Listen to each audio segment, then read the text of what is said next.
anything you'd like to say on your behalf, Ms. Ted? No.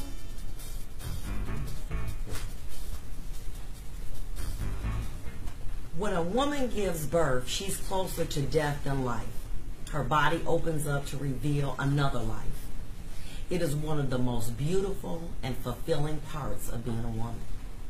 A mother's job is to train and nurture her child into adulthood. It's her gift to humanity, the gift of life. Another name for mom is God. It is through our actions that they learn to love themselves and others. When a child is murdered, the usual suspect is a parent or step-parents. It's called maternal filicide, and it's defined as a child murdered by the mother, and it normally occurs for the following reasons.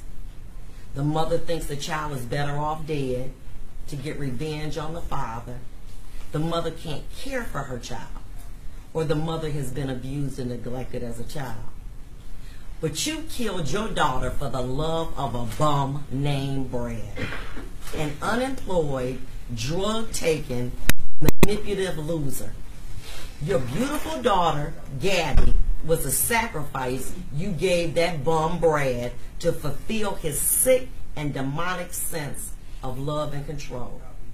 You and that monster systematically destroyed this beautiful child's spirit, body, but never her soul. You allowed him to put your child in a garbage bag when she wet herself, to give her drugs. Your response was, Brad, beat her ass. What crime could this precious child commit that would cause such severe punishment? None. You were more concerned about feeding Brad the bum than your own child. And he showed you a video of being tortured. After he showed you a video of him torturing your child in a garbage bag, your response was, do you want some McDonald's? You were never a mother to your child. You were a female breeder who neglected your child for the love of a bum named Brad. In the animal kingdom, male lions only kill cubs that are not related to them. Then they impregnate the lioness with his offspring. This sick logic was practiced in the home of Brad the bum.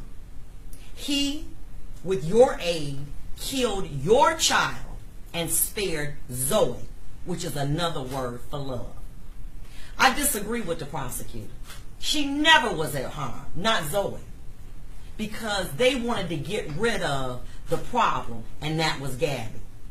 On New Year's Eve, you both sent out visual cards of Zoe, Brad, and you. Happy New Year! But the person that was missing was Gabby, because you knew that Gabby wasn't going to make it another year.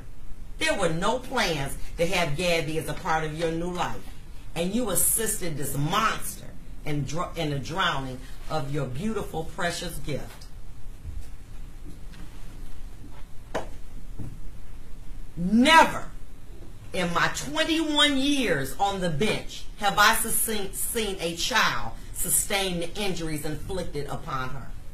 Dental decay, burn injuries on her behind, vomit in her lungs, immersion burns, resulting in her being placed in scalding hot water, and traumatic alopecia.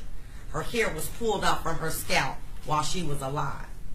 When the police came, the bathtub was empty and appeared to be dry.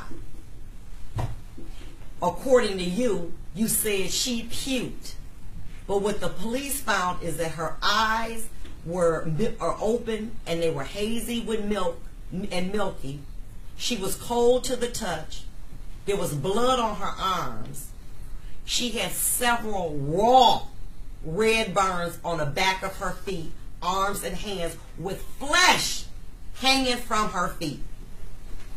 Officer Cox also observed the child's hair to have blood in it, and the hair was only slightly damp with lumps on the back of her head. Your response was, well, you know, she likes to be in a bathtub, so she ran a bathtub, and that's how she got scalded.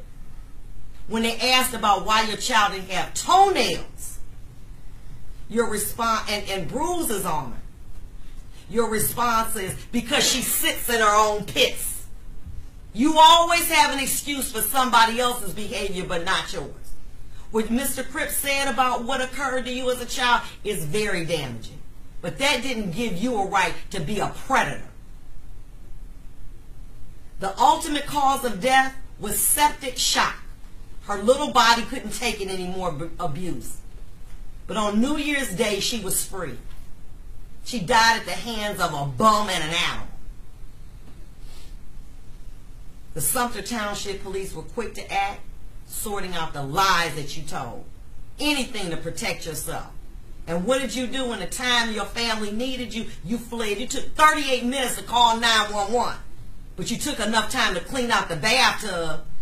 Your baby's skin was found in a drain. You went to great lengths to hide it. It was due to their tireless efforts of putting together hundreds of hours of videos and text message that you and Brad made that led to your capture and conviction.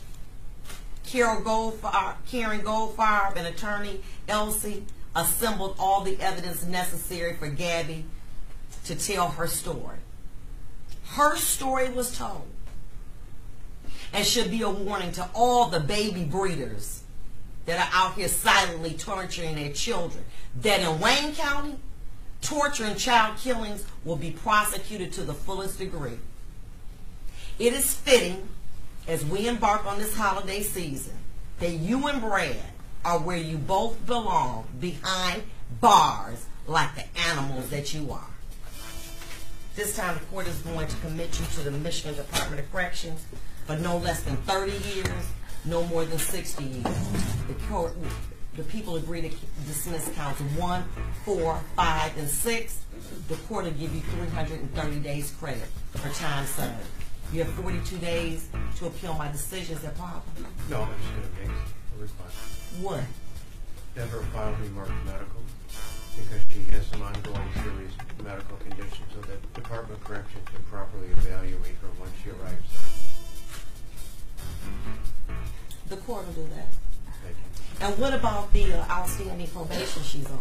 It's my understanding that that's set for a pretrial tomorrow. It will ask that that be closed out in light of the sentence we're receiving today. Well, that's another judge's decision. The court's going to give you 30 to 60 years in the Michigan Department of Corrections with the and mark the file medical.